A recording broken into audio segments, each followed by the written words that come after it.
We are back with more of the Ireland Contracting Nightly Sports Call right here on Pittsburgh CW. Bob Pompeani with you until 11 o'clock. Call the number 412-575-2600.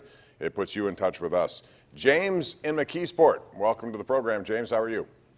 Fine, Bob, and all the best to you and yours for the upcoming new year. And you as well. Thanks. Obviously, the Steelers need to address the problem with tight end.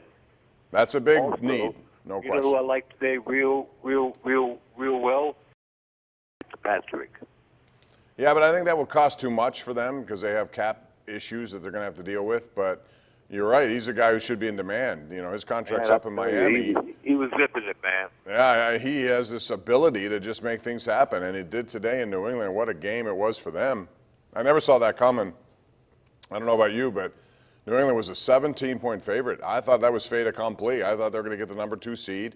And there's a drastic difference when they get a first-round bye in their success. All of their Super Bowls and all of their Super Bowl appearances have been with a bye. Now they get no bye, and that's a big loss. So Miami may have ended the Patriots season if they fall short of their goal, which likely, based on history, will happen. But he will be a free agent. There are going to be other guys as well. I fully expect some guys you recognize to be cut from other teams. I'm wondering about Phillip Rivers. He's 38 years old. I don't know if he wants to continue to play. If he does, they may not want him around. They may want to go in a new direction. What do they do? You know, Eli Manning's name is mentioned. But I think if those guys continue to play, they're going to want starting jobs. They're not going to want to sit around being a backup. But there are other guys out there, certainly. Case Keenum is one of them, if you're looking for names. But I think they believe in Mason Rudolph. I do. And I think they'll probably go to him as the backup and look for growth in year 3. He went through an awful lot in year 2. There's no question about that. And I think there were times you saw his capabilities. He's got a good arm. He knows how to recognize defenses when given time. And I think that was a problem with this offensive line not producing the way you expect it to produce. Dale in Brookline, welcome to the program. Dale, how you doing tonight? Yes, sir, Bob. How you doing? We're good, thanks.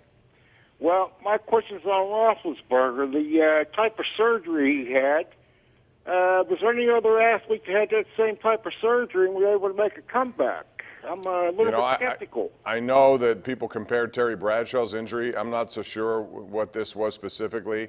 Can't compare the two.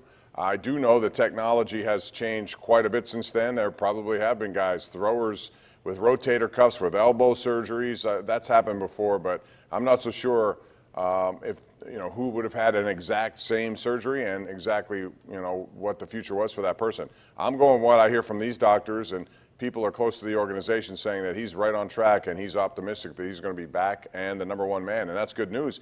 My thing about this coming season, if they get the right pieces on offense that they need with a healthy Roethlisberger, and if he stays that way all season long with this defense, that could be a pretty good combination. Roethlisberger hasn't had that kind of defense since you go all the way back to his early years. It's not been that way. It's the offense that's been carrying the defense. Now this year, it was reversed. Joey in Salzburg is our next caller. Hey, Joey, what's going on? Hey, Bob, I have a question for you.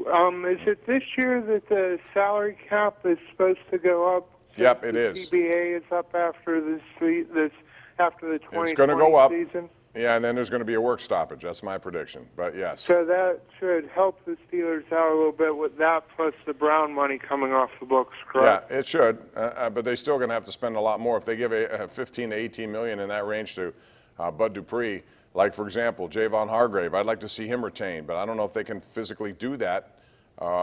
Given the fact that they have so much money that they're going to need in a linebacking position. What about a free agent tight end? How much are you willing to spend there? What about running backs? If they look into the future and decide that maybe James Conner is someone they're not going to sign long term, I don't know. There's so many intangible things going into this, intangible things. We'll find out how the year comes to a close and moving into 2020. But that's going to do it for us. We'll see you on the showdown tonight after the late news on KDKA. Thanks for watching.